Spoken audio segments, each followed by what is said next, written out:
The artists that I always go back to are the ones that are consistent. That's the thing that's going to keep getting you hired is consistency. And with that is being the kind of person that's always going to bring the best solution to the table. Before we jump in, I wanted to let you know that for this episode, Marti from Territory put together a presentation to show off some of their work and behind the scenes imagery to bring up on screen while we talk about a few projects. So if you're listening to this in audio only form, you'll miss out on that stuff. So this might be a good episode to watch on YouTube. Now let's meet the Territory team. All right, Marti, I want to start with you. So Territory, first of all, I recently chatted with David. And for anyone listening who doesn't know, he's one of the founders of Territory. I didn't realize how big Territory is these days. And, you know, I kind of look at you guys and I see kind of the prototype for what a modern large studio looks like. And there's a lot of people listening that would one day like to be in your shoes. And so I'm curious if maybe we could start with just what do you think has let you guys continue to grow and be successful and stay busy at a time when a lot of artists and a lot of studios, especially the last 2 years, have had a hard time getting projects. Do you have any thoughts? Yeah, I'll always call up for diversification. I think we diversify not only the regions where we operate in, but also we diversify the industries that we offer our services to. I think this has been one of the biggest edges against volatility in certain markets. I always, I want to call out definitely COVID was a time where some industries were affected more than others. And, by that time they were not shooting any films. There was a lack of projects coming in from the entertainment industry. And most recently as well, it happened, the gap that the strikes have left into, in that industry. I think this, even if you're very good at certain industries, you won't be able to avoid being impacted by certain volatilities and market trends or whatever it is. So in this case, having opened other verticals, such as like digital product or, other things like working in games or working in brands that needed more content than ever, allowed us to hedge ourselves against the impact that this could cause to a studio like ours. And of course, 8 years ago, we started the San Francisco office that continued to strengthen the more global offering. But I think with expansion onto 5 offices now, we have always been strategic around where we wanted them to be. And also we had done certain acquisitions, like the Cantina Creative acquisition, that also allowed us to together open a Vancouver office, knowing that British Columbia was offering lots of tax incentives. I would have a Barcelona office, not only because it's a great talent, but also after Brexit, having a foothold in European markets as well. It's all been strategy and by design. And I think you have to think about these things, not only focusing on the work that you can excel at. Interesting. Okay. So I want to dig into that a little bit, because I think for most people listening, it's probably a little more intuitive that you could diversify the type of work you're doing, right? So if someone's primarily been doing explainer videos or social media videos, to say, okay, now I'm gonna dip my toe into the world of, working with game studios, or doing interaction design, doing kind of interactive things. But you also mentioned, kind of diversifying regionally. And I think especially for freelancers, that's not something we typically think about. So the last 2 years have been really tough economically, especially for US companies. And I know that in, probably Western Europe's also felt that too. But are different parts of the world experiencing things differently at different times? Like, 23 and 24, pretty much universally, from what I've heard from people, is that the US market and Western European market was down. But in your experience, did you see that maybe Asia or Australia or, South America, were these markets actually kind of in a different world? Yeah, I do think there are certain trends specific to certain industries.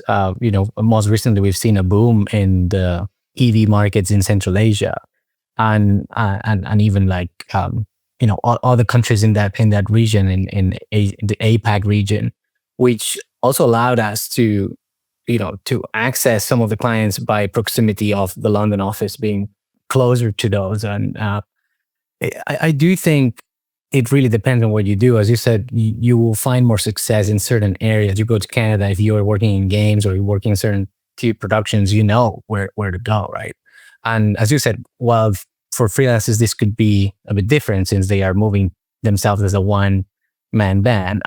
There are always other ways to partner with other people and create alliances, accessing certain projects. That one of the reasons why we initially moved to or expanded to the West Coast is because we knew that the US market is one of the biggest markets when it comes to what we do.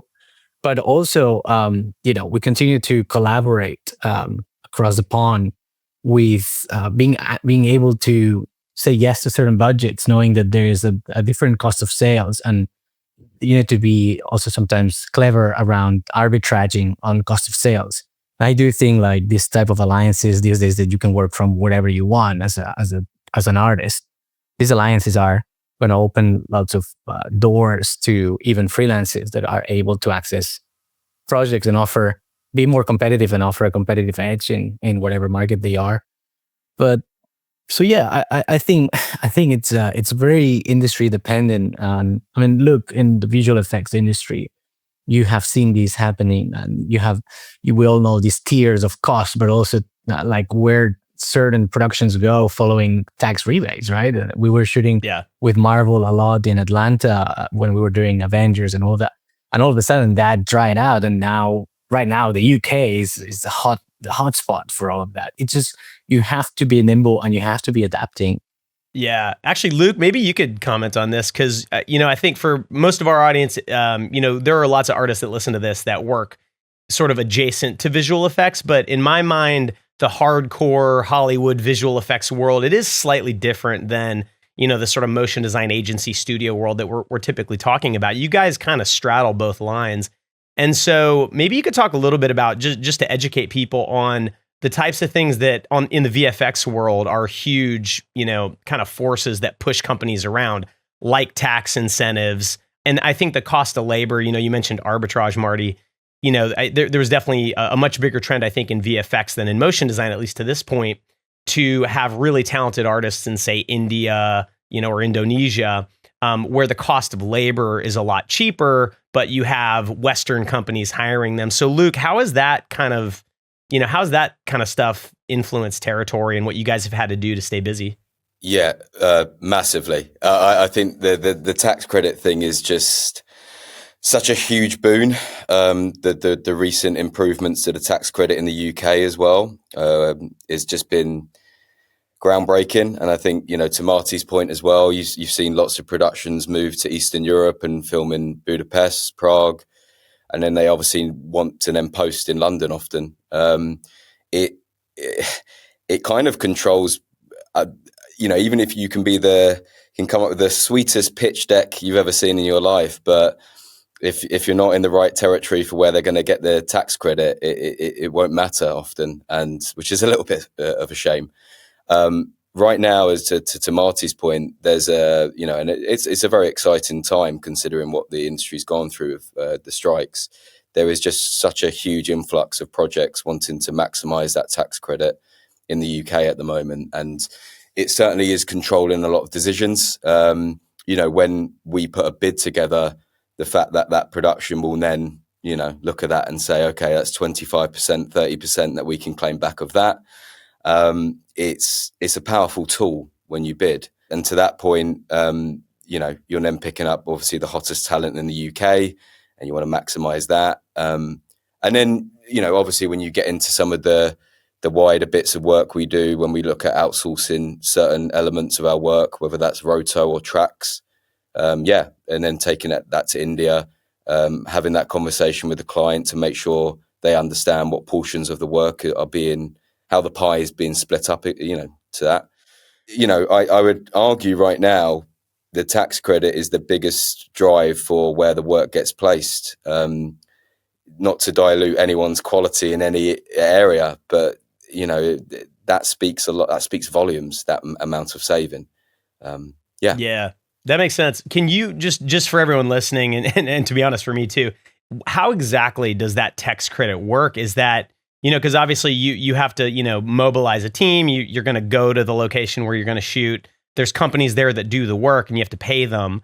So how does the tax credit actually turn into savings for whoever's, financing this? Yeah, so if you're the production, I can go through especially how the UK one goes, because I've had to do it myself. Yeah. You effectively have to get yourself a certain amount of points, and they can come from a variety of sources. So if your story is driven on British values, I'll let you decide what British values are, or if they have UK cast, if they have UK heads of department, they score points. But the one obviously where we win most of the points is obviously post-production. And if they're basing a great level of work or VFX or audio in the UK, that will get them the majority of the points they need straight away. So then immediately they can do something called advanced assurance, where they basically send into HMRC, BFI, the sort of people that give the stamp of approval. They can send that ahead of time. So they'll get told by the powers that be, yes, if you go ahead with your plans for this movie or TV show, you will get granted 25%, 30% of the spend back at the end of your production. So you go in with that advanced assurance, and then it's a case of when we do the work, towards the end, we'll be asked to fill in a form that basically says, we at Territory, we have done this amount of work. This is the portion that we have done completely in the UK. And then they pile that all into one big accounts filing. And then usually within 6 weeks of them releasing the film, they get a huge credit back from the UK, which is a very nice influx of money before you've even sold the film. Wow. Okay. I can, it's probably a little disheartening to know that, like, in the end, I mean, it's such a big amount of money, especially on these Hollywood films. I mean, it's millions and millions of dollars. It's hard to say no to that, just because maybe there's like some slightly more appropriate talent you want to work with. But I remember living in Boston, and there was a few years where there was a tax credit there too. And there was, during that time, there were movies being shot in downtown Boston every single day. And every Bruce Willis movie was shot in Boston for some reason. So yeah, it's a really interesting force. And I wonder, I don't know if it's the kind of thing that would ever really impact motion design in the same way, because the projects are smaller, the budgets aren't quite as big, and there's not as much prestige to those. There's something to be said when, a major film is shot in Budapest. Yeah, that's really interesting. So Marti, back to the other thing you were talking about, sort of diversifying the type of work you do. So you recently gave this talk at Unreal Fest with the founders of Rive, and I watched about half of it, and it was really, really fascinating. And it's funny because I suspected you guys were doing stuff like this, but you actually kind of confirmed it. You're using, new technology like Rive to change the way that you're doing the stuff you're kind of known for, the fake UI stuff, which, I always imagine traditionally there's, an iPhone with nothing on it or some tracking markers, and then you're putting the interface in post, which obviously makes it hard if the actor's finger isn't in exactly the right place. And now you're literally building interfaces that they're using. So I'm wondering if you can talk a little bit about why you've started doing things that way and how that's kind of impacted Territory's business. Yeah, I mean, I actually have some slides, so let me just quickly play those for you, because I think that is relevant in this case. I think when it comes to diversifying as well, you need to also diversify what are you gonna be using. Like, if we keep the tools to what we've always seen, we're not gonna be able to have that, again, competitive edge when it comes to innovation. Rive is a good example. I'm gonna tell you more why now, but it goes beyond Rive. It's even like new mediums. Like, we've been doing a lot of research and development with augmented reality and mixed reality years and years back, before headsets were as powerful as they are now, which put us a bit ahead of the time to be offering certain clients. In this case, we've been doing lots of automotive in-cabin experiences in AR and whatnot. So all of a sudden, you are moving towards a real-time solution. You're working with engineers. We have now, we have been adapting to this new offering by hiring engineers and creative technologies. It's not all about pre-rendered content. It's things that happen in real time. And with that, we always not struggled, but we always been interested in, like, what are the technologies that can bring UI into a real-time solution. And Rive was exactly that for us. And just playing this video here, just make sure that people understand how we use it. These are some of the tests that we did with Rive.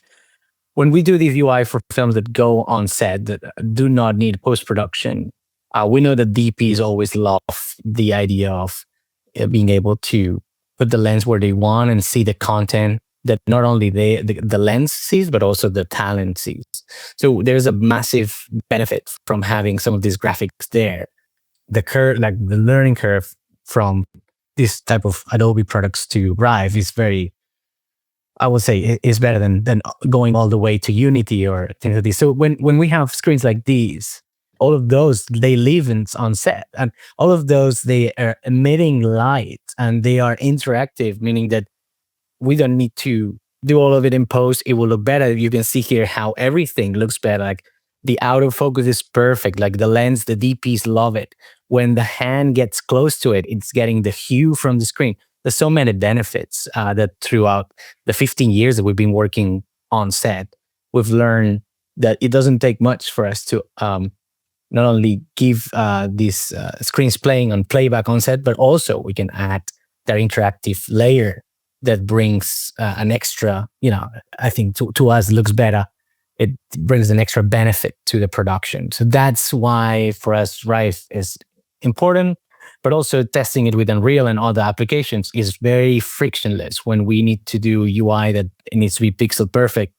And, all of the runtime exports that our engineers can get straight out of the creative team, it sort of eliminates a lot of friction. We are able to see it exactly how we want it rather than going through the transition between creative and engineering that sometimes certain things get lost and you need to kind of iterate. This eliminates all of that friction. That's why for us, when we identify technologies like these or softwares, we just want to get our hands on it and understand how this can help our projects and our way of producing for our clients. Awesome. Thank you for walking us through that. That was so cool. Okay, so now my next question is really just about how you guys do all of these different things. We're going to go over a few projects in a moment.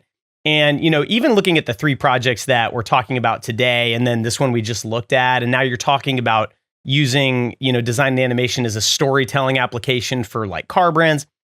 There's such a gigantic range of offerings that your company can provide, right? I mean, there's traditional motion design, there's interaction design, there's stuff for film sets, and now you're talking about HMI design for cars and stuff like that.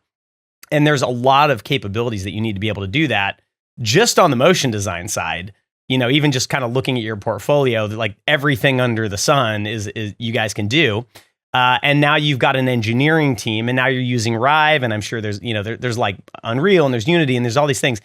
And so my question is, Territory is a big studio, but do you have all of that in-house, or do you have to rely, just because there's so many tools and so many disciplines you guys are working with, do you have to rely a lot on outside talent, other vendors or freelancers, or are you really trying to build like one company that has all this capability in-house?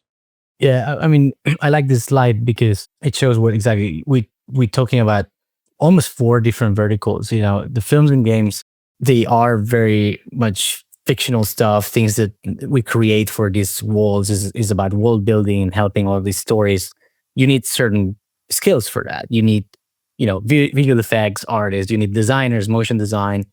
But then you go into on the other end, you see like even for digital products, we will use the same artists for the UI that we do for the films to also, design a UI for a car. But there are certain experts that are needed in these different, like for example, for the car, you need a UX expert, and there's a lot of logics for the features that a car can have. And that is a percentage that we do hire as experts we have in-house.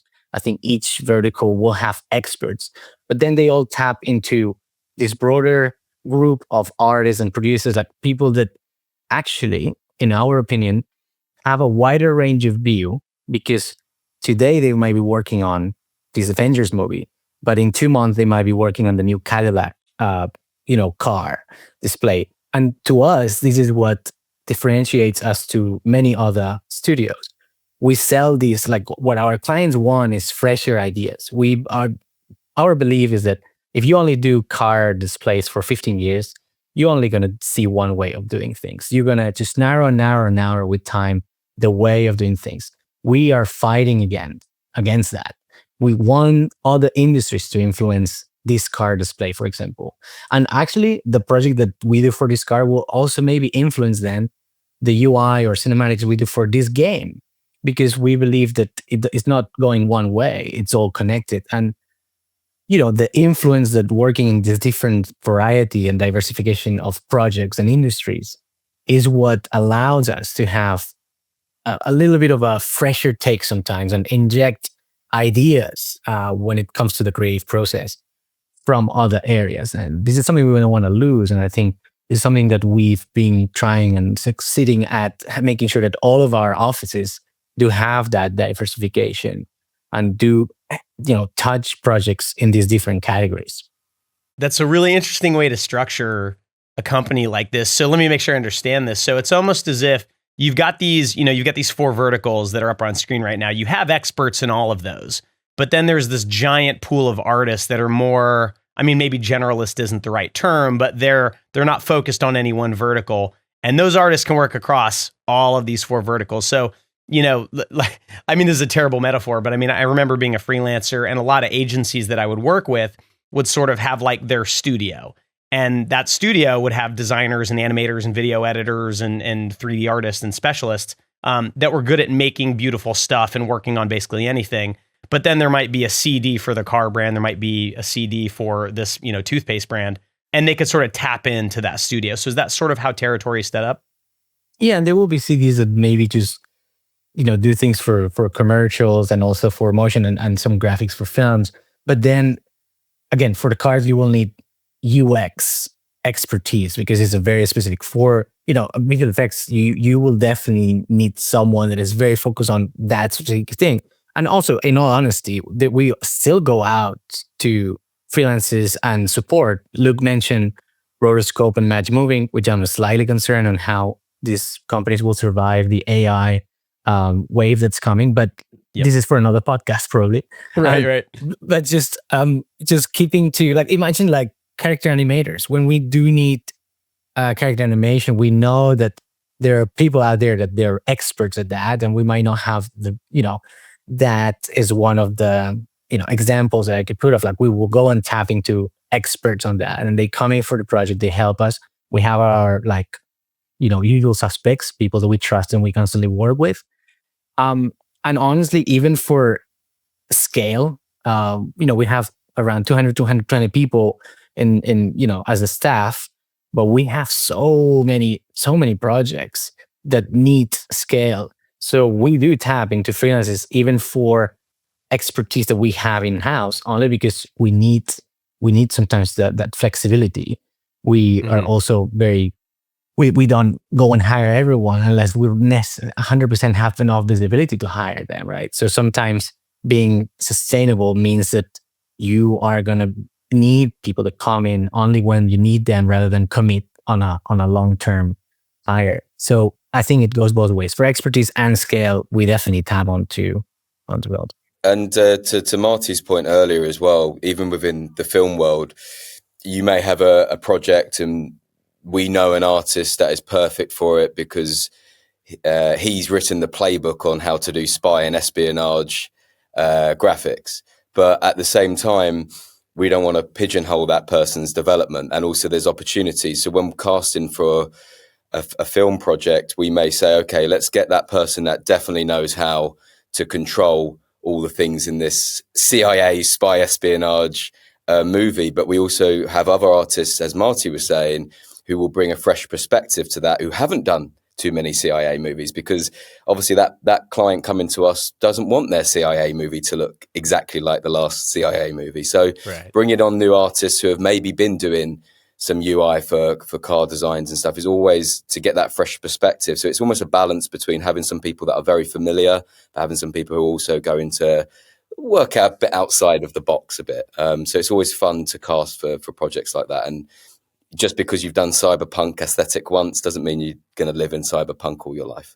Exactly. Well, I don't know. I just love the idea. Now you're making me want to come work for Territory. So let's dive into some of the projects. So you guys brought 3 projects to us to talk about, and they're so different. And I was kind of watching each one. I read all the case studies. I have so many questions. So why don't we start with one that I think, it's funny because Russ, we were talking before we started recording. Russ was the CD on this project for Vast Haven 1. And you said it was a dream project. And I'm not surprised. This was something I didn't know existed, a private company building a space station. And you made, I guess it looks like a short film or a series of little vignettes of life on this space station. And it's kind of a mix of everything. It's live action, it's visual effects. I mean, there's some really pretty interesting visual effects on there. So Russ, how did that project come about? Like, how does a company like that even find Territory, and what do they tell you? Because I'm assuming this thing doesn't actually exist yet, or maybe it does. Like, give me the backstory. Yeah, good question. So they came to us through another partner of ours who was working with them on some rebranding efforts. So they came to us and had initially had really big ambitions to make a short film, but they knew that they didn't have the time in order to really pull it off. They had a conference in Milan that had a very fixed timeline on it, and they wanted to make sure that they hit it as hard as they could with as much amazing things for the trade show. So the initial ask was actually for still images. And through our conversations with them and realizing what they really had a hunger for was full motion, we had come up with this idea of something kind of in the middle, this idea of what we were calling living holds. It was these kind of slow motion lifestyle moments where you're seeing people living and working and interacting on the station. But it's not a still image. It's something that feels alive, that feels like it's got, you can make a little bit of an emotional connection to these moments, to the people that are in the station. The station itself does exist. They're building it, but obviously they didn't have like all of the interior. We didn't have a set to shoot on or anything like that. So everything was shot green screen. We had a stunt team. We had some absolutely incredible actors and actresses that got suited up in these harnesses and lifted up on wires. Incredibly talented people who, they're not just actors and actresses, but also athletes in a lot of ways. The way that they are so comfortable moving on wires, being suspended, 10, 15, 20 feet in the air. It was really remarkable. And it was an absolute dream project to work on. We did 3 days of visual effects shooting over, I would say, 2 months of work ish, like a month and a half of like post work, pretty aggressive post work before their conference. And these shots are the result. We ended up delivering 14 shots and a still image kind of cutaway of their Haven 1 module, the sort of diagrammatic view. Yeah, it was absolute dream project. As a child of the 80s, I grew up watching the NASA launches in school on, the cart that they'd wheel in the room and everybody sits around and watches the launch. And to think now that we're going to have, private astronauts up there alongside working scientific professionals living on a station that in their words doesn't look like the inside of a VCR, that looks like a really like livable, considered space, is absolutely incredible. It's amazing. I'd love to hear, how did you, what was the process like of coming up with what the shots are? Because there's probably projects Territory works on where you have to really adhere to the laws of physics and human biology and things like that. And this is a little bit more dreamlike. And I'm sure that, you did have to pay attention to, okay, which end of this is actually the ceiling and which is the floor. I mean, the shots themselves, they do feel very grounded. Like, I don't think there's anywhere one person's upside down looking at the other person. I mean, were there ideas that you had and then the client's like, no, actually, you're going to vomit if you do that in the space station? Like, how realistic did you have to be for this client? Great question.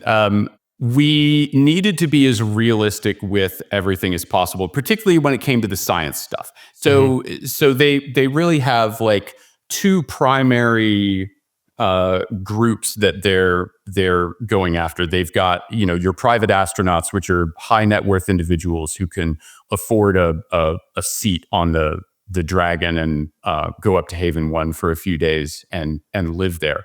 But they've got the scientific community as well, because it's not just a place to go and just look out the window and see the Earth and have a spiritual experience. It's a very legitimate scientific research station, and a big part of communicating that is showcasing things in as much an accurate way as possible. So there's that one shot of the woman kind of floating down, and the guy in the jumpsuit kind of turns towards her.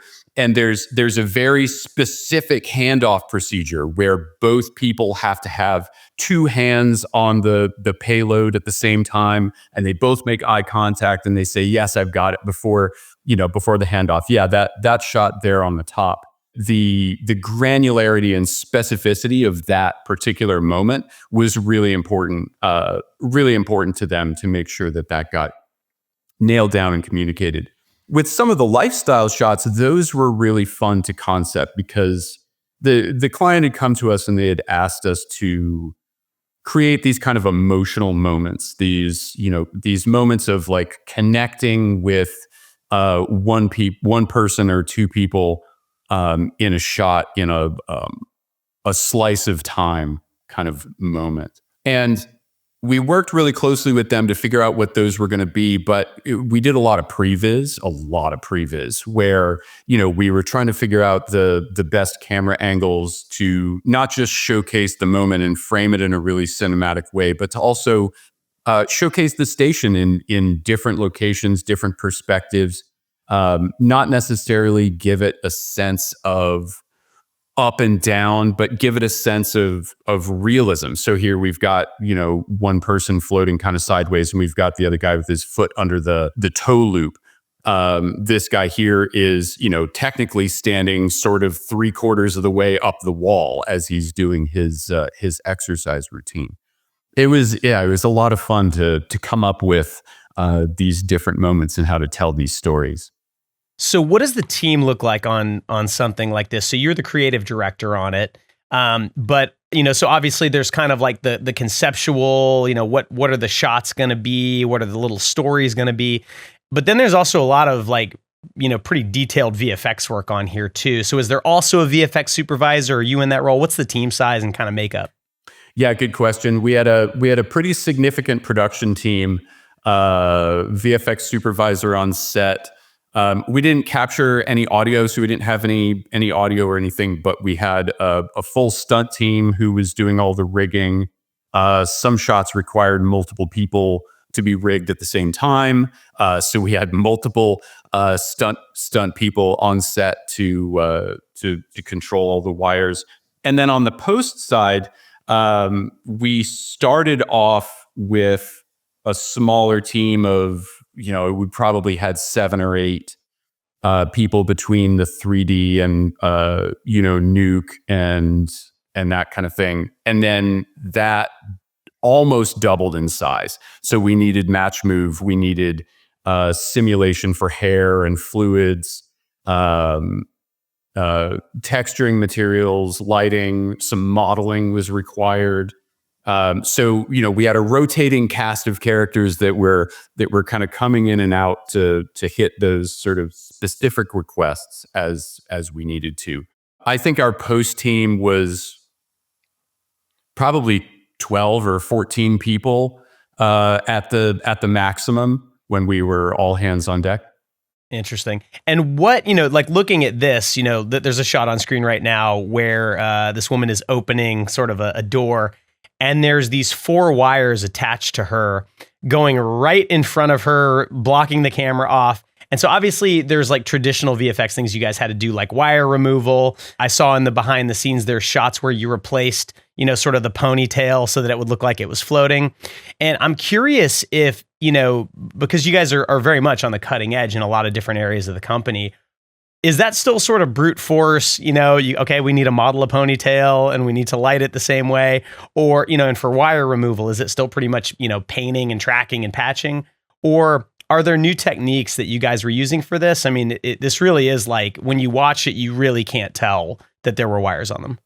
Yeah, that's a good point. So I would say it's a combination of all of the above. We had a really talented team of nuke artists who had done loads of wire removal in the past. And so there was certainly a great deal of manual effort that went into that.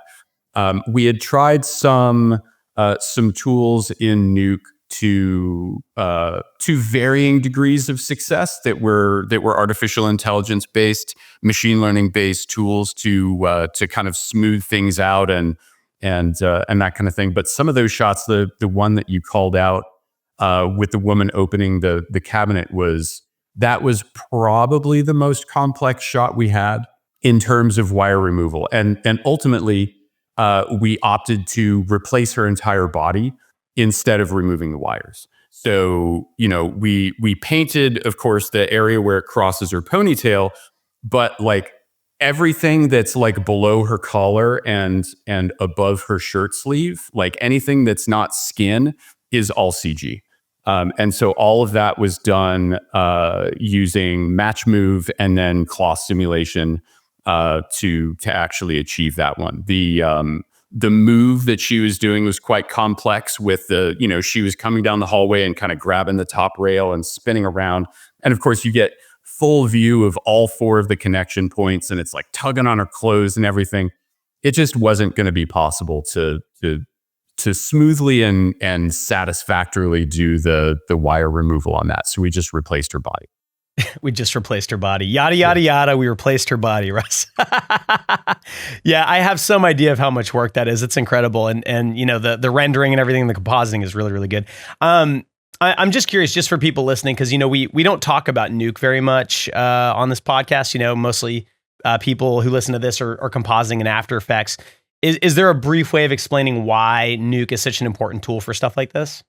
I think for this project, because we were dealing with more, what I would call traditional visual effects production methods, having people who were extremely familiar with how to handle wire removals, how to paint and that kind of thing, and having those tools, Nuke has a wide range of tools for that kind of thing, of course, as does After Effects or any other compositing software. But I think the talent that we had was a lot of the driving factor, and making sure that the people who were operating the software were the absolute best that we could get our hands on. And so for that reason, Nuke artists were top priority as far as I was concerned, making sure that we get people who really know their way around keying and compositing and wire removal. Is extremely technical exercise in that sense. Yeah, you bring up a good point. I mean, I've had similar conversations recently about the difference between Blender and Cinema 4D. I think intuitively you think Blender is free, so every studio is going to switch to that because it's going to save them money on licenses. But a lot of people say, yeah, but we don't have a roster of freelancers that we trust and know to use that stuff. So that it's interesting to hear you say that about Nuke too, and it makes sense in Hollywood if you're doing high-end compositing and visual effects, you're using Nuke. I think it's still, even today, I think it's still seen as a little weird to be doing like super high-end stuff in After Effects like that.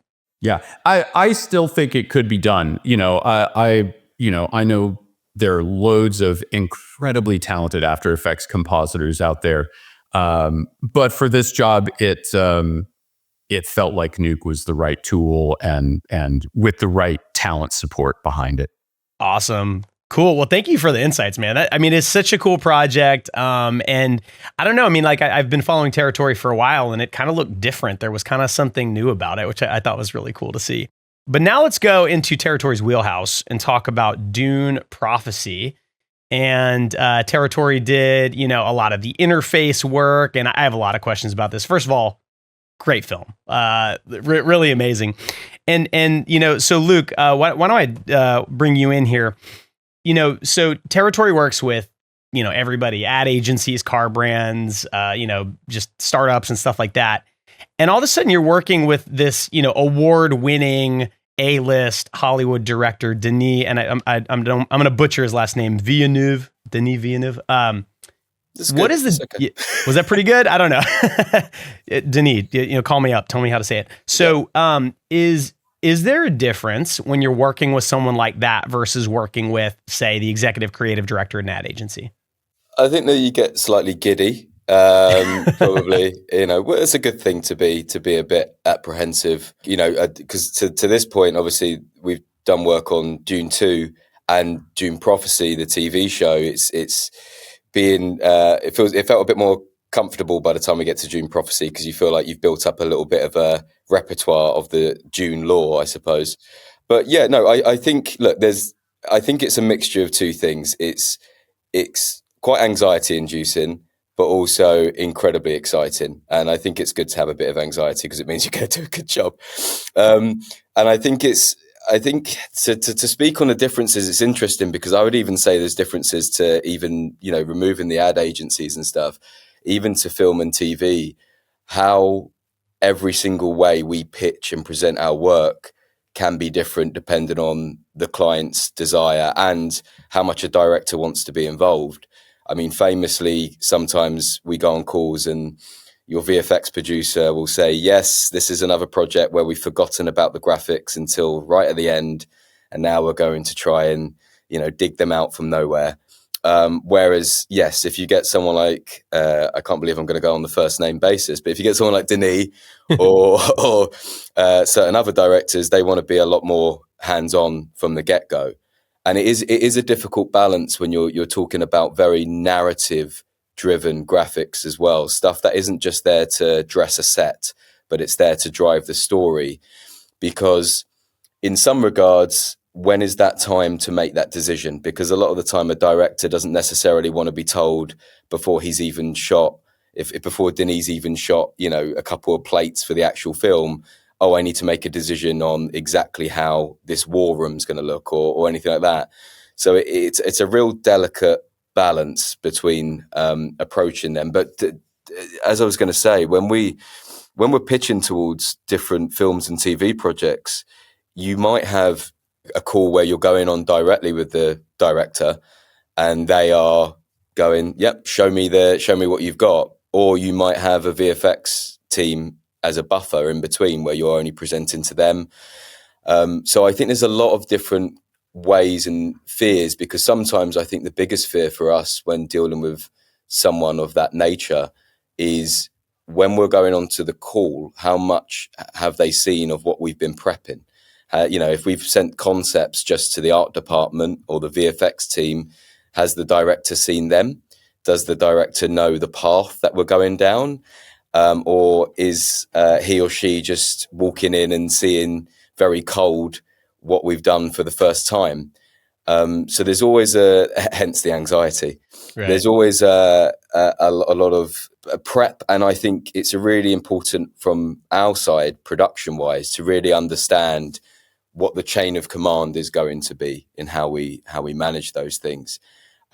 With our creative director here, Sam Kean, who did Dune 2 with Denis, he always tells a story of, he sounds very prepared, but he prepped around 25 different concepts for a sequence in that film. And apparently Denis was just on mute while we went through one after the other, not giving barely anything away. So obviously by that point, Sam's heavily perspirating probably. Yeah.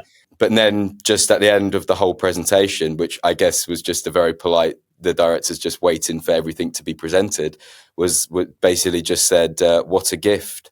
So Sam just, is then suddenly, thank goodness. So I think, I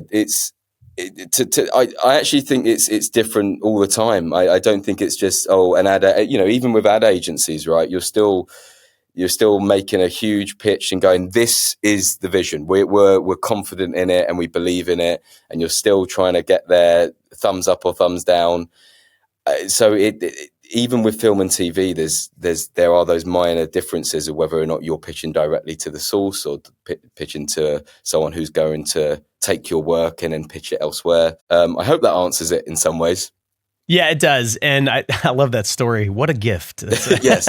It must have been like the biggest sigh of relief in his career. So take us through this project, because, when you watch, films and TV shows and you see all this beautiful work, even as artists, most of the time, all we see is the final result. And, as someone who sort of not, I don't do work like you guys do, but, I've done visual effects before. And I know that there's concepts and there's things you throw away, and then there's motion tests, and then there's actually producing the production elements, and then there's animating them, and then there's choreographing them in the shots, and then there's compositing. Which parts of those is Territory responsible for? Where are you handing off, and sort of what does that look like moving through the company? Before we get to that answer, I wanted to let you know about our new team training program, All Access. For teams of 3 or more, we can give you the ultimate training platform with floating seat licenses and access to every School of Motion course, including new ones we're releasing this year. Your artists get unlimited feedback on their coursework, access to our 24/7 online community, monthly live streams, and so much more. There's nothing else like it, so head to schoolofmotion.com/team training to learn more and set up a short demo call. We would love to help you level up in 2025. All right, back to the episode. Yeah, so for this one, for Prophecy, which is currently airing right now as we speak, please go watch. This one, we actually handled the majority of the compositing ourselves as well. Oh, wow. And I think it's always something that's quite important to us if we can be awarded that aspect of the work as well, because I think there's an element there of our artists all sit side by side, and our compositors, our VFX supervisor, their main job is to keep that integrity of the graphic. Our creative director would have had a vision for how that graphic looks, feels, and activates, and to have our VFX supervisor next to them and them to be able to be in sync, I just think is such an important extra boon to have. So that's why we always try to protect the compositing for our graphics. But that said, obviously, if they go elsewhere, I think that the beauty of that is just making sure we have enough calls with the team compositing it to make sure that the intention is being kept within the graphics. So with this one, yeah, I mean, look, there was a long conceptual stage, and I think again that's another really important part, and something that we're always very conscious of. Going back to the previous question, is are we confident in sign off across all the various people that want to sign off something? Because once we go beyond the concept stage here, we're into heavy builds, we're into heavy animation, and all that stuff costs money and time.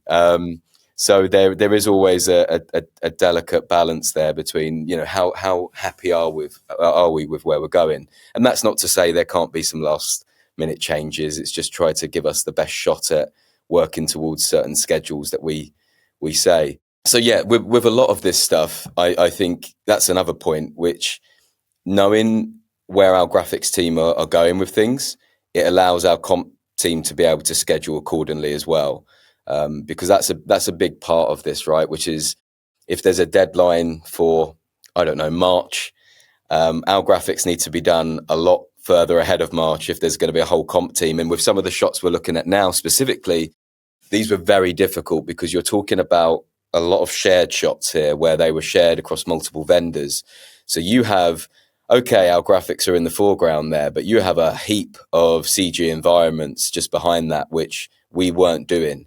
And there's so much talking that needs to be done between the vendors to ensure that the lighting's just right. And I have to say, for the Dune Prophecy team, as in the client side directing this, on other projects, I think there's a tendency or a hesitancy to keep vendors, you're doing this work and the other vendor's doing that work, don't worry about things. But they were very good and gracious in making sure that we all got on the same calls and we were all understanding each other's not just workflows, but also stresses, because I think it's a good thing to share that this stuff isn't always easy. So, if we suddenly hit a snag and perhaps we've had a note back from the showrunner where they want to pivot on a certain look or feel for one of the graphics here, the team doing the CG environment needs to know that's not on us. We're trying our best. We're going to how can we all readjust our schedules together? So I've got to say that the process for this was really nice and fluid. And as I say, obviously we were controlling some of the comp ourselves, especially on these, which are the crystal readers. And so I think it was just a really, really nice show. And again, going back to Dune 2, we already had, because it's an interesting universe, right? Because it's not exactly one that is graphics led. And a lot of the graphics come in a much different look and feel than something you would typically get on, your Marvel shows or as I said earlier, about espionage bits and pieces. So it's a completely different vibe. But having done Dune 2, we already had some of the lore and some of the ideas fresh there. So it was a really nice one to kind of have a running start on. That's so cool. Okay, so it's awesome that they let you handle the composites, because I could imagine that, handing off elements to another vendor that's going to composite, there's always, you have a vision for what you want it to look like. And that's actually a question I have, because a lot of, especially the images that you're showing, but I mean, everything in the entire Dune kind of series, all of the UI stuff that you see, there's this texture to it and this graininess and like kind of a weird glow. It's not like a, Iron Man heads up display, glow kind of thing. It's very subtle and specific. Yeah. And, having the control yourself to composite that in, I'm sure help you sleep a little bit better at night. But how do you ensure that it's going to be consistent across, I'm sure probably hundreds of shots? When, and maybe you could talk a little bit about what does the process look like when you're handing off, the graphic that's on screen right now looks almost like an EKG with dots, instead of lines or something. And, I'm sure that if I saw the Illustrator file for that, it wouldn't look anything like what I'm seeing. And there's layers of texture and glows, but the glows aren't across the whole thing. It's in specific spots. And I'm sure some of that was done in design. Some of that's done in comp. And then you've got that thing in 10 shots. So how do you ensure that you're maintaining that consistency from the initial vision, from the concept art all the way through to final composite? Yeah, 100. And and you hit the nail on the head, because a lot of the time on obviously the shots that we were comping is our creative director will be like, right, here's what I'm expecting it to look like at the end, but I'm going to take off all the glows and stuff. And then I'm going to walk over and speak to the VFX supervisor and make sure we align on that. So yeah, a lot of that aspect was coming in the comp. And I think again, there's a level here of fighting for your studio integrity and not wanting to be too pushy with the client, but it is saying, look, we've fought to get this looking as good as possible. It'd be really great if we can spend some time with the vendor who will be comping certain elements of this and making sure that they understand what our original vision was and what's been agreed with said showrunner, said director. Because as you say, yeah, it's super important. And if this certain aspects are comped to a completely different feel and vibe, and then suddenly it becomes completely out of whack with what we've just set up as the established visual language for the whole 6-episode TV show. So yeah, I think it's, not to sound too simple in an answer, but it is, I don't think demanding's the right word, but it's saying, look, we want our stuff to look as good as the showrunner wants it to look. And the only way we're going to get to do that is by good conversation with the vendors and just fighting for that voice, I suppose. Yeah, well, the work is absolutely beautiful. And I encourage everybody who's listening to this or watching this, go to Territory's site. There's, tons of process imagery on there. You guys are really good about doing case studies, by the way, something I really appreciate as someone who's into this sort of thing. All right, so now we're going to move on to the last project. Liam, you've been waiting patiently. So now you're coming out from the on deck circle, and this is something that's a little bit more in my wheelhouse. This is the kind of stuff I used to do back in my freelancing days. So this is the cinematics for Call of Duty Black Ops 6. And it's really cool. I love the low frame rate. I love how gritty everything is. And, the first thing I was going to ask you was just about the overall aesthetic of it. So, for context, I got into this industry in the early 2000s, and there was a lot of this stuff happening, right? There was like everyone was like scanning paper textures and putting it in overlay mode and trying to get that grungy, gritty look. And then it went away for a while, and now it seems like maybe it's coming back. So I'm curious if there's like a cyclical nature to these things that you've noticed in your career. Yes. So I don't know whether it's necessarily about graphic trends. Certainly for us at this point in time, it was less about the trends coming back around, but more about creating something that was about giving authenticity to what we were creating in the game and aligning closely with the story and the trends of the time. So the game itself being set in 1991, we started to think about pioneers of design in the late 80s and early 90s, things that would have influenced graphic design and the trends of the time. So when you think about that, we started heavily influencing people like David Carson, Neville Brody, Raygun, Tomato. And with that, obviously, there's this eclectic nature. And as you mentioned, the cutting and sticking, taping over things, recording, re-recording, scanning, a lot of handcrafted, authentic printmaking. And it obviously gave birth, the sort of late 80s and early 90s gave birth to deconstructivism movement. And because of that, we wanted to lean into that, not only because it then gave an authenticity to the time, but also because the protagonists in the show, in the game and in this storyline, are operating outside their usual repertoire. So they're usually supported by the trappings of what they might find in the government. So all that classic tech that you would associate with the early 90s, actually they're outside that. They're operating in a rogue fashion. So what would that mean when it comes to them gathering intel for themselves? Well, it'd come in the form of an eclectic nature. And that then gave us this great opportunity to create graphics with an eclectic nature and with a sort of on-the-fly style to it. And that then informed our animation style too, as well, which was then intended to feel like you were watching thoughts and the process unravel in real time before your eyes. It lent itself to staccato movement in animation as well, and gave this sort of birth to this idea of what we eventually called the mind's eye, thinking about putting ourselves in the mind of the operative and how they plan forward and plan ahead.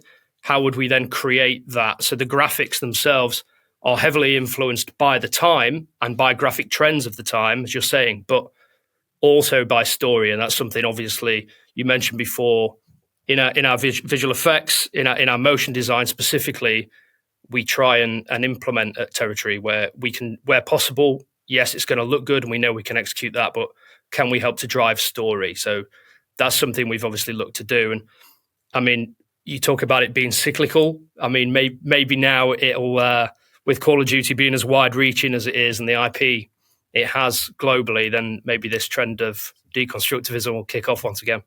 Well, I'm here for it. And I mean, that's always the best reason to choose an aesthetic, is because it actually serves the story, not just because it's kind of hot right now.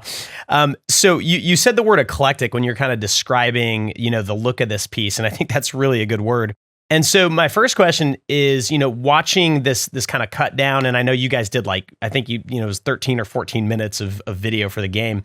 But you did the intro, and, looking at how this is assembled, and it is kind of stream of consciousness, and things just kind of pop on screen and then they transform. And I know, from experience, that to build something like this, you still have to have a plan, even if it looks chaotic and kind of unplanned. It's not. It is planned, for the artists who are making it. So how do you create like an animatic for something like this? So then you have some scaffolding that you can actually start designing and animating around. How do you, maybe this client's really experienced and they know what to look for in an animatic, but how do you even come up with, okay, this shot is going to be a computer with the American flag draped over it and some fire in the background for 20 frames? How do you kind of figure out the structure of the whole piece? Yeah, it's funny you said about you do tend to get clients who are either really familiar with the process or not. I think in this circumstance, we were trusted to sort of recommend how to go about it first and foremost. So our process between ourselves and the client was we would receive a written script first and foremost, and then we would ourselves at Territory digest that, and then in a couple of weeks start to think about what visually best represents that script that you would hear in VO. And it would be a process, a collaborative process between ourselves and the script writers at Activision, and how we would best describe that narrative, because often things that are heard in VO aren't enough to push the story. So you might want to push the story more visually. That might be, for example, landing certain newspaper articles. It might be that you wish to convey a tone that is best conveyed through a fast-paced edit rather than a slower edit, for example, depending on where it is in the game. So we would have those sort of notes from the client. We'd love to hit this tone. This is halfway through the game, and it needs to be spoken with urgency. We need to hit the message with urgency. So that then obviously gives way to a certain way of moving things and pushing things around. But in terms of laying out the narrative, we would have a script that we would work to. And in terms of then, you spoke about animatics. First and foremost, we would develop style frames, because they had no visual representations for what these words would look like. We would make sure that everybody's staring at the same thing and at least on the same page from scratch. So we would begin style framing 3 or 4 key parts to each cinematic. Let's say a cinematic is 40 seconds long. Well, every 10 seconds, here's a frame that looks roughly like that. And then it's about laying that on a timeline and starting through an iterative process, starting to animate that and wayfinding your way from style frame 1 through to 2, 3, and 4. And eventually you start to plug the gaps. And that then obviously opens you up to a more collaborative process then as well, because week on week, when we speak to the client and we show them this stuff, they've seen it before it moved, then they've started iteratively seeing it move more and more. Then when you start adding sound design and you start adding all the other little trappings together, they feel like they're on the journey with us as well. But also they get what they want from start to finish. That's really how we went about it. And that process saw us through right from conception all the way through to delivery of each cinematic and of the titles as well. I'd love to know what kind of direction you were giving the animators on this, because, kind of watching it, there's a lot of moments where you see something and then there's a flash and then it becomes monochromatic and then there's a texture and then you zoom back and you reveal it's on a newspaper and then the newspaper rips. And these things are very, very hard to plan. And if you had to storyboard all of that out and plan that entire thing before animating, it would make the thing take 10 times as long. So you have to kind of rely on the animators to come up with those ideas and do it. And on top of that, there's just a lot of jerkiness and little flashing things that are on the screen for 2 frames. So how do you sort of ensure, because I'm assuming multiple animators worked on this, how do you ensure that they're all kind of doing it the same way? And what are the kind of notes you give for something like this? Yeah. So, I mean, first and foremost, the guys have already spoken about it. We've got a bunch of very talented people. So my approach to any direction is first and foremost trust. Because we've got such a wealth of talent, I think it's important that these people feel comfortable enough and trusted enough to first and foremost make mistakes if that's going to happen, and trusted and comfortable enough to fail, because that's often when people obviously create their best work. But when it comes to specifics, things like jitters and stuff, you're looking for imperfection, and that's why the craft of when we went back to basics with the ray gun-esque style stuff, that's the stuff that you can't get, or you really struggle to get. Those nuances of human imperfection, they're the things you struggle to get when you're really sort of trying to craft it specifically. They often happen by accident. And so when you're trying to get that in animation, you're looking for that. And generally, I tend to think about, people say it a lot, but less is more when you're looking for imperfection, in that if you're noticing it, we've probably overdone it, because the whole thing should really sort of collaborate together, and everything in frame or everything in shot should sit together in harmony to deliver a message, or to deliver that part of the story, for example, or what you're most likely to look at any one given time. So if your eye's drawn away from what is supposed to be the top of that hierarchy tree, then we probably need to give it a little bit more attention and rein it back in. So essentially, how little can we animate something and still convey that emotion, still convey that tone and sense of place in what it's doing? But yeah, aside from that, when we think about everybody, like you said, that there are so many animators on it, especially, I think we did this over a course of 2 years. So we did have a lot of people on it. It's just everybody buying into the same motion theories from the start. So that when you mentioned jitters and camera shake and all this sort of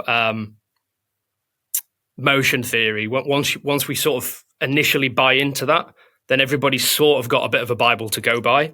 And then it's just a case of narrowing that team down over time as well. We ended up creating and cultivating quite a strong core team. One, because it was such a long process, and obviously we've got a lot of projects going on in the studio, so resource became a thing where some artists would dive on and dive back off. But eventually we curated a team, so you start to develop a shorthand, and everybody starts to know their place. And what started to work for cinematics 1, 2, and 3 then sort of started to fall into place, and we found our feet by that time as well. So everything sort of gathered pace, and one benefited the next, if that makes sense. Yeah, I love the word imperfection. I think that kind of sums it up, and it's like kind of a good philosophy if you're animating in After Effects. I mean, that's the whole challenge, right? If you're using a computer to animate it, the default is it does it perfectly. And you have to like fight it to make it feel imperfect. And I noticed in the behind the scenes stuff that's on your website, and you've showed some of it on screen, it looks like you guys actually were printing things and scanning in kind of real textures and even maybe the type. And I'm curious why you did that. You know, I think that I often see designers do that, and they usually say something like, well, you get this something that you can't quite get. Even if you have the right filter in Photoshop, it just doesn't look as good as when it's real and you scan it in. I'm curious if you have any insight into why that is, or kind of why you guys did it this way. Yeah, I think you've pretty much hit the nail on the head, really. To be honest with you, I've just mentioned imperfection, but that is the simple answer, really, because that's what's beautiful about this design style and deconstructivism, right? It sort of speaks to us in a way that we all feel like we could get on the tools and craft it ourselves, whether we're experts or not. It brings us back down to art school and arts and crafts and stuff. And as you can see here, it's just incredibly enjoyable. So even when you're doing that sort of stuff, there's a fun element to it that invites everybody in. But when it comes to then scanning these things in and animating them on screen, it's the nuances of human creation that are really, really difficult to create digitally. You know, we've just spoken about trying to rein it back as much as we can and still conveying the same tone and the feeling of it. But when you're creating something organically, you can't always account for the happy accidents and the unexpected outcomes. And in an age where more and more stuff is being created digitally, and it's especially difficult now to recognize what's real and what's not, it's quite nice to get back to the craft. And whether you can put your finger on exactly why that is or why that isn't, and you can't really work out why, it still inevitably comes through the way a piece of work feels. And it's nice to do that. I mean, I'm sure that there are many other examples where the first thing that came to my mind there is sort of the bear and the hare John Lewis ad from a few years ago, right? And it instantly made us feel great at heart. Yes, the story's key, but also when you understand that it's made for real and you were watching it, that comes across, and it's not always easy to put your finger on it, on why, but it comes across almost subconsciously, because I think we do have, whether we realize it or not, we all have a really keen eye for what's real and what's not, because those imperfections are there. And when whether you notice those imperfections or not, they all contribute to making something feel authentic. Yeah, you're making me think of, we just recently went and saw Coraline was re-released in theaters in 3D. And you could totally just make that movie using, 3D software. But Leica, obviously, they're known for stop motion. And it is funny because there is something about it. And even as someone who sort of studies this stuff and I stare at work all day long, I couldn't tell you what it is. You kind of know it when you see it. I'm curious if the client had any input into that, or if that just came from you guys wanting to, kind of infuse that into the work, or was the client actually thinking that way too? Like, let's do stuff for real. Let's really make this look, kind of tactile. Funnily enough, it was born out of something that was out of our hands initially as well. Now, having said that, obviously we wanted to get back on the tools, and everything I've just said about the craft, when it is real, it just automatically feels more authentic, as well as it being great fun. But actually, there was a huge challenge with this many moons ago on an old Call of Duty. The guys at Activision ended up in a bit of trouble with licensing, because I think a Hummer was used, for example, and Hummer called them up and explained you can't use our vehicle in your game, and a load of lawsuits followed. So actually, restrictions on licensing and all the textures and things that we could use, it came down to us having to actually create everything ourselves. So everything you see is either digitally or hand created by ourselves in the studio. Nothing at all is used, even down to scratches, dust layers, things that in the industry you come to rely on through stock libraries and all that sort of stuff. Absolutely nothing is stock.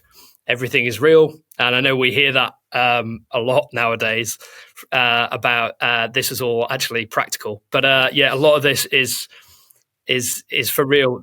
In fact, the only things that aren't are the archive clips, and those archive clips obviously give authenticity to the story as well. But that was where it was born out of, and then obviously we problem solved for the client there, but also through that process added a hell of a lot to it, to that final aesthetic as well. So more time consuming, obviously, as a front loading. But once it's all done, really, really good fun to do. And we feel it obviously had a huge impact on the final aesthetic. So we're really happy with it. Well, now you have, a library of grungy assets ready to go. So Territory Grunge Pack coming soon. Absolutely. That's really awesome. Cool. Well, I love this piece. I mean, it to me, it reminds me of the stuff that got me into this, like the eyeball CMT package, which I talk about a lot on this show. That was the first time I really saw stuff that, it was done in After Effects, but it looked like it was just made by humans. It was almost stop motion-y. And this has that feeling. And I just love how textural it is. Really beautiful job. So I want to thank all of you for, taking the time to put this together. Marti, thank you. I assume that's been you controlling the slideshow the whole time. It's almost like having a producer like cutting the show live for us. So it's going to make it a lot easier to edit. This is awesome. So the last thing I wanted to ask, and Marti, you might be the appropriate person to ask, but anyone could jump in. I think something that a lot of artists and especially studios are kind of grappling with right now is what used to just work, just like being really good and maybe having some decent positioning. That was kind of enough to be really successful. And it seems like that's kind of breaking, because I just think there's a lot more artists out there, and the type of work is just kind of sprawling now. There's just so much to do. And so a lot of artists, a lot of studios are kind of looking like Wayne Gretzky always says, don't skate to where the puck is, skate to where the puck is going to be. I'm curious if you have any thoughts on where the puck is going to be for, creative artists who do motion design and visual effects this year and over the next few years. Honestly, I think new mediums. We just finished another project with, which were another cinematics projects for a year and a half, working with the Batman VR at Meta. Go find new mediums that do also cinematics, but in this case, cinematics that are immersive. That try to find these new areas where you will see growth you can associate with new technology and whatnot. Like, for example, episodic. If you look at media and how episodic projects right now are having sometimes even like bigger budgets than theatrical, and Luke can speak to that. But everything is in a constant shift. There are always going to be new areas where you see growth. And in all honesty, I do think looking at some of again, I'm going to mention AI again. It's for another podcast, but look, it's going to change quite a lot of things. So if that can supercharge your pipeline, whatever it is, using that might give you that competitive edge, might give you easier access to other type of industries. But to me, I want to go back to what we said at the beginning. If you look at which other industries can utilize your skill set, you will be surprised on how much that happens and how often. I remember when I started in visual effects, I was a flame assistant for 4 years. And, and you were doing like all sorts of animation with Autodesk Combustion, all that stuff. I discovered motion graphics, and all of a sudden I ended up moving to the UK to work for Activision on the DJ Hero and Guitar Hero franchise for years. I had no idea that motion graphics could be applied to a game studio, and I loved it, and I think that, opened my eyes to like, wow, there are other industries where you can apply what you love doing. And that gave me like that idea of like broadening the scope and learning things from here and there that ended up also being injected into the ethos of why Territory is, diversified in the way that we are. So yeah, I will go back to that. I'm not sure, like, these guys are way more connected to like the hands-on work and like the projects. And I'm sure like they might have a better idea. My ideas might be a bit too from the macro lens of a business or, or a freelance that might want to be able to apply it. So I'll let them give you like their take on this. The only thing actually, and Marti kind of covered it for my land, and when he said episodic, you look at some of the most beloved IPs being adapted now. You look at the biggest hits. I think if you look at pretty much anything that Apple puts out as far as an episodic thing right now, just so much of it is sci-fi led. And I think Amazon's following suit at the moment. There's just such a drive towards and episodic budgets are just increasing exponentially. I know some people say that the golden age of TV is long past. I think there's just so many incredible projects right around the corner. So I would echo Marti's point. Episodic right now is just super exciting, and especially with some of those beloved IPs, motion graphics is just so heavily involved in the storytelling part. It's super exciting to weave those stories through graphics. So that's what I'd say to that. I love it. Liam, Russ, you guys don't have to say anything, but if you have anything to add, you can jump in. I would just add diversification to that. That's been one of the things that Marti was talking about, and diversifying what you can do as an artist, staying fresh with the latest technologies, the things that like the artists that I always go back to are the ones that are consistent, of course. Like that's the thing that's going to keep getting you hired is consistency. And with that is being the kind of person that's always going to bring the best solution to the table.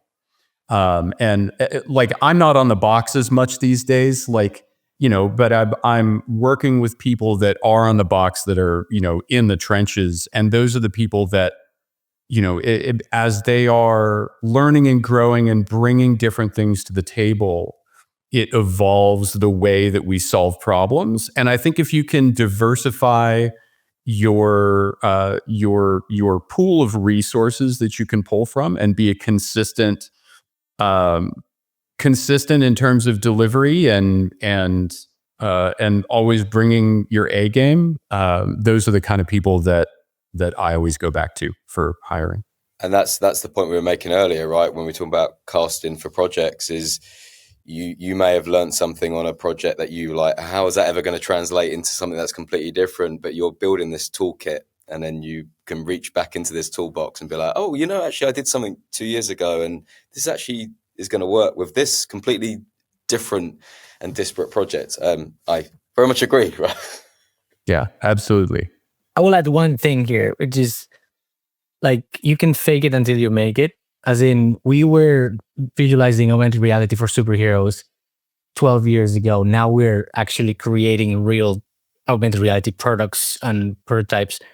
If you have an idea that, even if it's for a medium that that you don't know very well, or you won't be able to develop for, you can still create it with your skills, especially in motion graphics. If you have skills on 3D, and that might not need to be real, but that little case study might go viral. And we did a lot of that, right? Like, we do lots of R&D for certain things, and that opened lots of doors that not many people will know, but opened lots of doors, a little test, a little prototype to even patents that we hold as a company, or even like technology and digital product, and even this working on The Martian opened the doors to work with NASA, right? So it trying to find like that fake it until you make it. It's the story sometimes of our trajectory, because at the beginning we were only faking it for the movies. Now we not only continue to fake it for the movies and games, but we're also making it, and it's almost like a full circle. And I think everyone can do a part of that. I really can't thank Marti, Luke, Liam, and Russ enough for going so deep into how Territory works and for peeling back the curtain on these incredible projects. Check out the studio's work at territorystudio.com and make sure you dive into their case studies, which are always filled with great insights. I hope you got inspired and learned a thing or two from this episode, and make sure that you are subscribed so you don't miss any of the amazing guests that we have booked this year. I hope 2025 is off to a great start, and I have a feeling it's going to be a good year for our community. Until next time.